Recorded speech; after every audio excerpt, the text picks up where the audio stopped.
새로울 신, 매울 신, 무엇보다 믿을 신 뉴스 신세계 헬마우스 임경빈 작가 오셨습니다. 어서 오세요. 안녕하세요. 네, 매주 수요일에는 장윤성 기자와 함께합니다. 어서 오세요. 네, 안녕하십니까. 네, 이틀 뒤입니다. 금요일 가을 소풍이 이곳 상암동 MBC 앞 광장에서 진행되는데 저는 200명에 못 들었는데 더 추첨 안 해주시나요? 이런 문자들이 많이 오고 있습니다.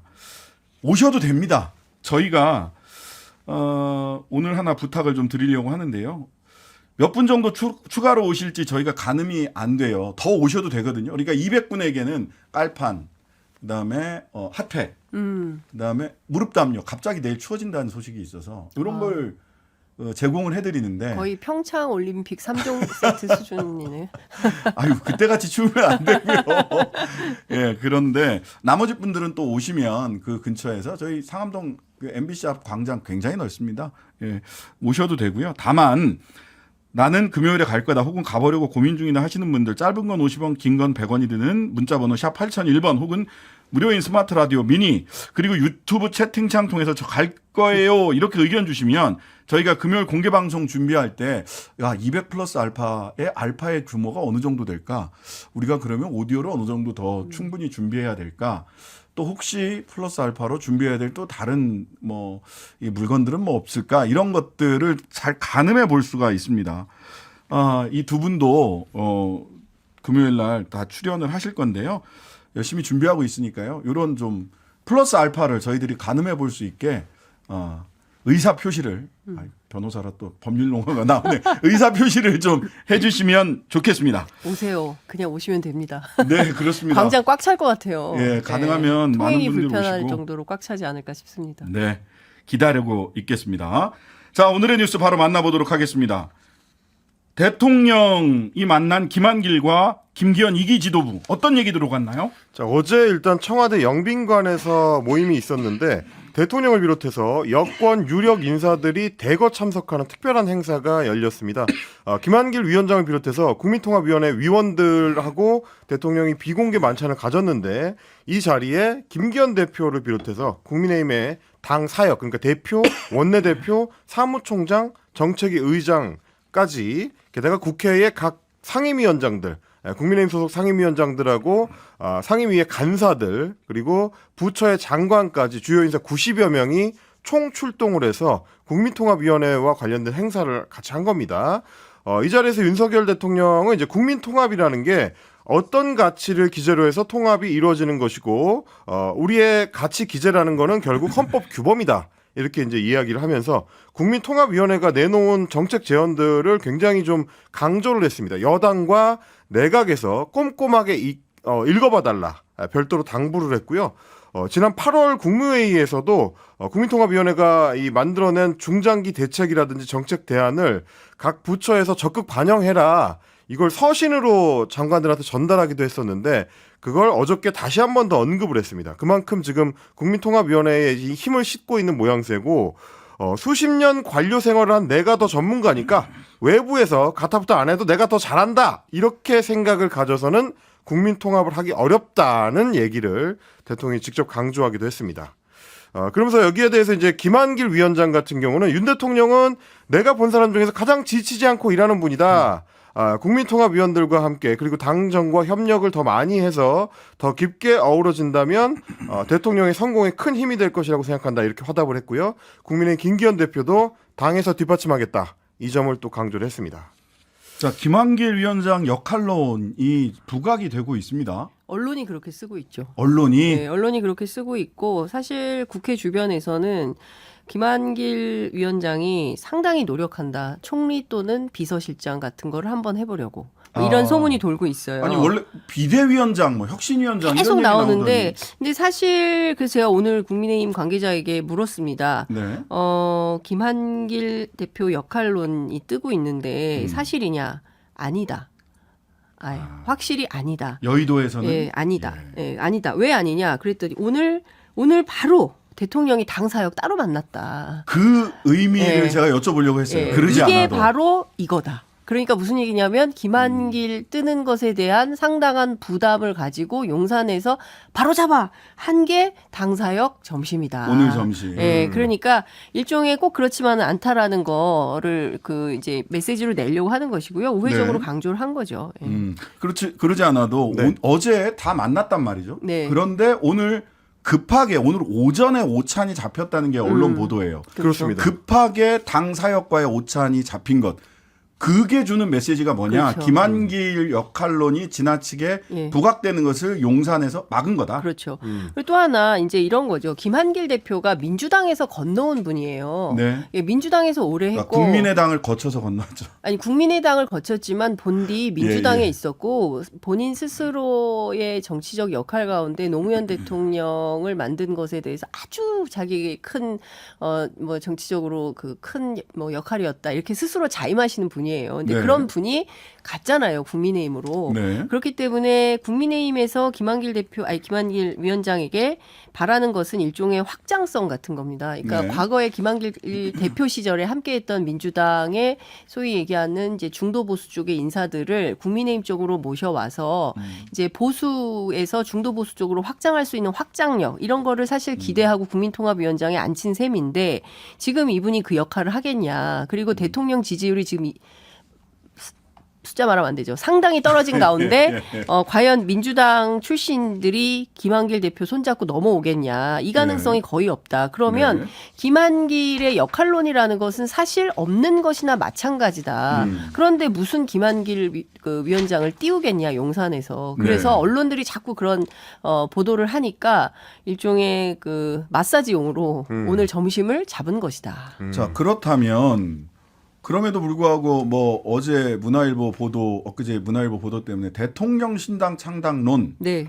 거기에 김한길 역할론 이게 네. 이제 지금 붙어버린 거란 말이죠. 제가 그 대통령 신당 창당론은요, 제가 중국에 갔다 와서부터 계속이에요. 그러니까 네. 작년부터 계속 나온 얘기고, 그러니까 이걸 하려면 그때도 말씀드렸지만 최소한 대통령의 지지율이 40% 이상은 돼야 된다는 거고요. 지금 현실은 전혀 그렇지 않은 현실이 하나가 있고요. 네. 또 하나는 지금 또 다른 흐름이 생기잖아요. 유승민 대표가 12월경에 12월. 탈당할지 말지 이제 판단해서 밝힌다는 거잖아요. 그리고 제가 알기로는 신당파들이 있어요. 신당 네. 새로 만들어야 된다. 그래서 개혁보수 깃발 올려야 된다. 이런 논의가 있는 걸로 알고 있습니다. 그렇기 네. 때문에 사실 다음 주까지 국정감사 끝나면 11월부터는 완전히 총선 모드로 돌아갈 텐데 이때 어떤 논의가 어떻게 갈지 아무것도 모르는 이런 상황이기 때문에 특정할 수는 없어요. 그러나 현실적으로 대통령 신당이 나선다? 열린우리당식이다? 그럴 가능성은 높지 않다는 게 국민의힘 주변의 자, 얘기입니다. 그렇다면 국민통합위원회 김한길 위원장이과 어제 만난 것을 다른 측면에서 좀 볼 필요가 있습니다. 그 어제도 백부 비공개 보고서를 지난 8월 달에 냈단 말이죠. 네. 그런데 그거를 또 백부를 찍어서 부처에다가 네. 친전까지 해서 한번 보냈는데 또 보냈어요. 당시 8월 달에 나온 국민통합위원회의 핵심 내용이 뭐냐. 자살 예방을 위한 범부처 연계 대응 방안. 이 핵심입니다. 자살 예방. 이게 8월 달에 나왔어요. 그리고 제가 세 가지 뉴스를 말씀을 드리겠습니다. 8월 25일 대통령실도 모른다는 김건희 여사 일정 수원 세모녀 빈소 찾아 극단적 선택을 한 분들입니다. 8월 사흘 뒤 8월 28일 김건희 여사 자살 구할은 사회적 타살 자살 구조 업무 경찰관 격려. 그리고 또 며칠 1, 2주 뒤 9월 15일 김건희 여사 자살 유족 만나 저도 터무니없는 비난받아 힘든 경험. 이게 8월 달에 그 보고서가 나온 이후에 김건희 여사가 한 달 사이에 극단적 선택, 자살 예방과 관련된 행보를 집중적으로 9월 중순까지 했고 예산을 증액하라라고 하는 대통령의 국무회의에서의 자살 관련 예산 증액하라고 하는 국무회의에서의 지시도 있었습니다. 이 국민통합위원회의 행보와 강조가 국민통합위원회에 대한 역할 강조가 어디를 가리키고 있는가, 누구의 행보와 겹치고 있는가, 그건 예의주시해야 된다. 이런 뉴스가 있었다라는 것, 참으로 공교로운 이런 행보가 있었다라는 점을 한번 짚어드립니다. 그리고 이제 보통 사실상 정답을 다 알려주시는 멘트.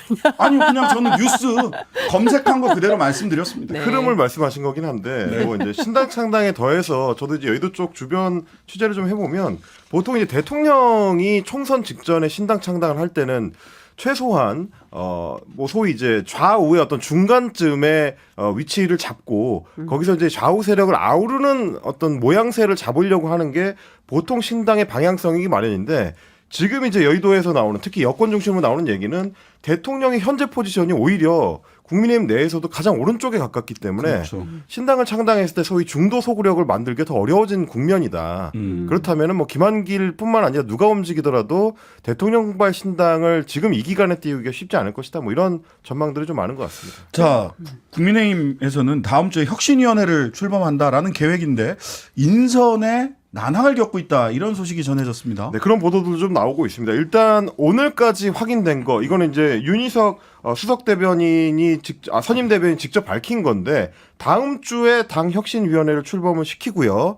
이번 주말까지는 혁신위원장의 인선을 마무리하겠다는 겁니다. 그래서 이제 기자들이 그러면 혁신위원들도 위원장이랑 같이 발표하는 거냐 했는데 일단 위원장을 선임을 한 뒤에 위원들을 이제 찾아보겠다. 이제 이런 정도의 답변이 나왔고요.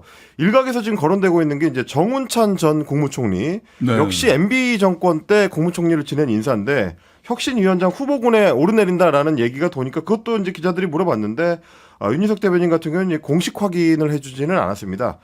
다만 이 혁신위의 권한을 그러면 어디까지 위임할 것이냐, 소위 이제 전권형 혁신위가 될 수 있을 것이냐에 대해서는 좀 이제 쉽지 않겠다라는 관측이 많은 것 같습니다. 일단 공천 작업이 내년 1월쯤에는 거의 이제 마무리 수순으로 접어들어야 되는데 그 전까지 혁신위원회가 뭔가 좀 큰 작업을 하기에는 쉽지 않을 거고 대체로 이전에 나왔었던 혁신안들을 좀 아우르는 방식의 혁신위가 되지 않겠느냐.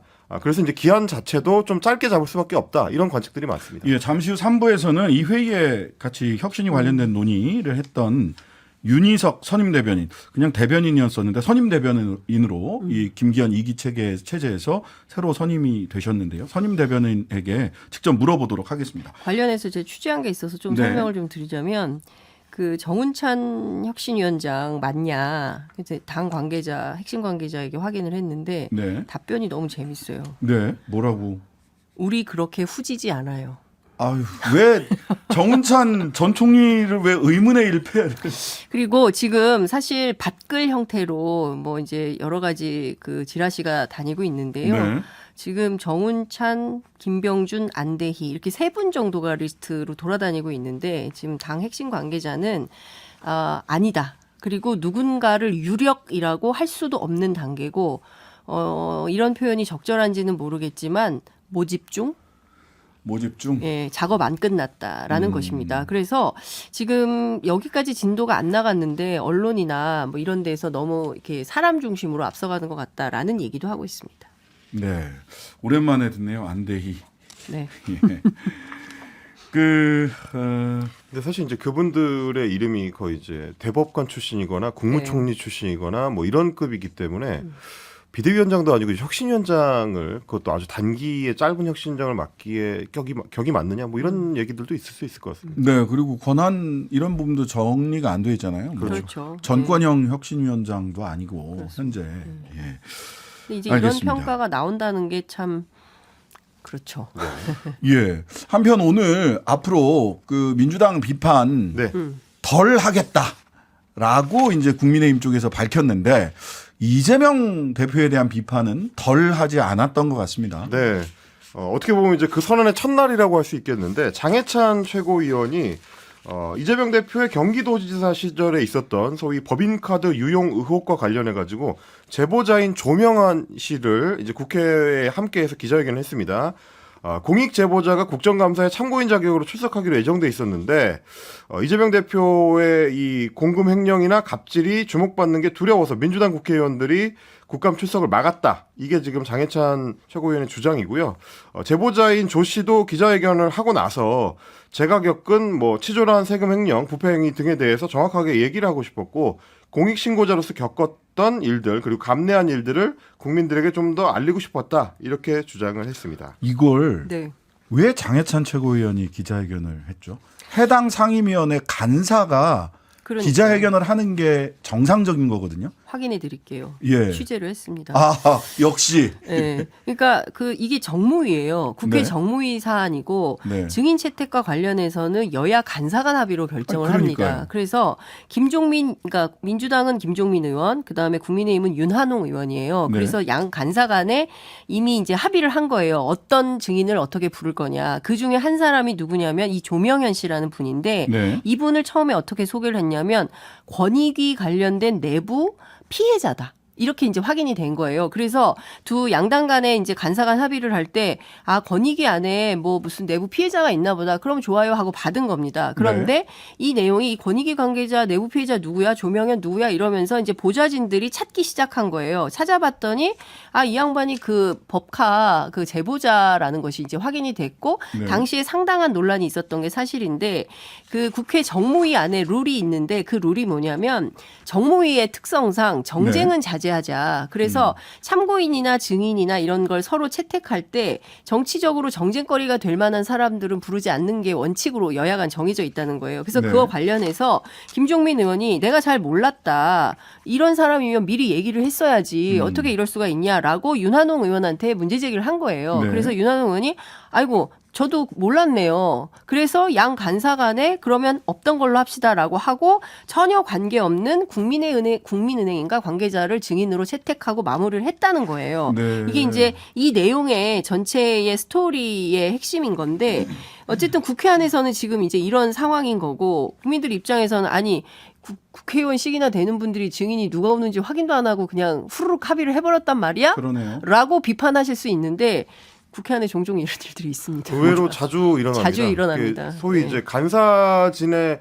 그 보좌진에서 기초적인 작업을 많이들 하기 때문에 전략적으로 일부러 좀 애매하게 적어놓는 경우들도 있어가지고요. 종종 이런 일이 있습니다. 네. 자, 근데 네. 그러면 이제 윤한홍 의원 입장에서는 또 본인이 합의해서 올렸다가 합의해서 뺐기 때문에 할 말이 없는 거죠, 사실은. 그러니까 중요한 그러니까 포인트는 장해찬 최고위원이 나선 나서서 거예요. 민주당 의원들이 똘똘 뭉쳐서 공익제보자의 국감 출석을 막았다라는 사실이 것은 아니네요. 사실이 아닌 거죠. 네. 예. 양당 간사간 합의로 공식 취소를 한 아니 사안이다. 전에도 장해찬 얘기합니다. 최고위원이 저희들이랑 인터뷰하면서 네. 국회의원들 그때 이제 김행 여가부 장관 문제됐을 때 국회의원들 왜 인터뷰 안 하냐. 나 이거 혼내야 된다고 생각을 한다. 자기가 다 인터뷰한다 이렇게 얘기를 하셨었거든요. 윤한홍 의원 혼나는 거 아닌가 모르겠네. 장해찬 최고위원한테. 예. 자, TK로 갔습니다. 이준석 전 당대표. 그리고 천하람 같은 사람 대구에서 키워줘야 되는 거 아니냐. 뭐 이런 얘기했어요. 그렇습니다. 어제 뉴스하이킥에 출연했던 이준석 전 국민의힘 대표가 오늘은 대구에서 열린 TK 중견 언론인 모임에 참석을 했습니다.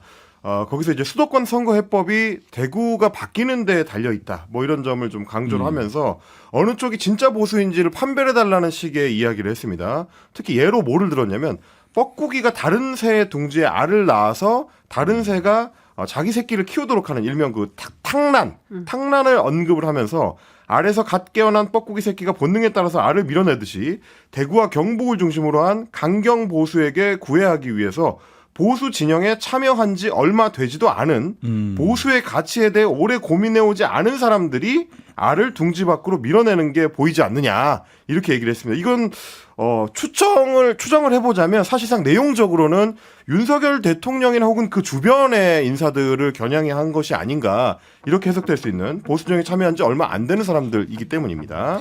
천하람 대구 출마, 본인도 무소속 대구 출마 가능성 언론에서 이런 얘기가 나오고 있죠. 자, 잠시 광고 듣고 뉴스 신세계 이어가겠습니다.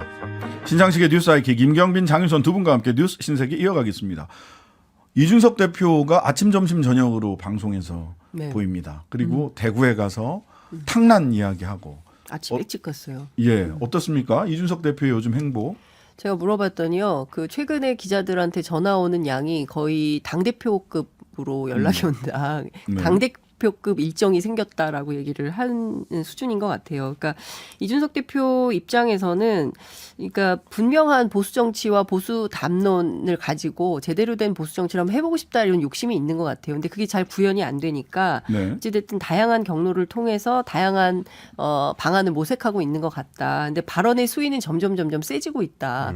근데 이게 어떤 계속 이렇게 세져서 이준석 대표가 정말 꿈을 이루게 될지 아니면 이준석 대표의 꿈이 좌절이 될지 이거는 좀 지켜봐야 될 것 같은데 제가 내일 취재 편의점에서 이준석 대표 인터뷰하기로 했거든요. 상세하게 한번 물어보고 또 다음 주에 나와서 얘기할게요. 깨알 같은 홍보까지.